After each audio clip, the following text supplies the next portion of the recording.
Venerdì 6 marzo, Beata Rosa da Viterbo. È il 66esimo giorno dall'inizio dell'anno, ne mancano 300 al termine. Il sole sorge alle 6:39 e tramonta alle 18:05. La luna si leva alle 13:56 e tramonta alle 4:44.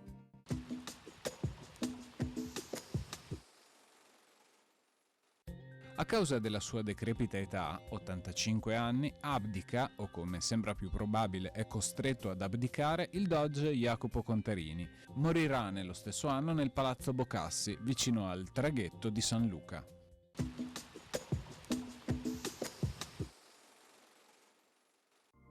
Le previsioni per domani.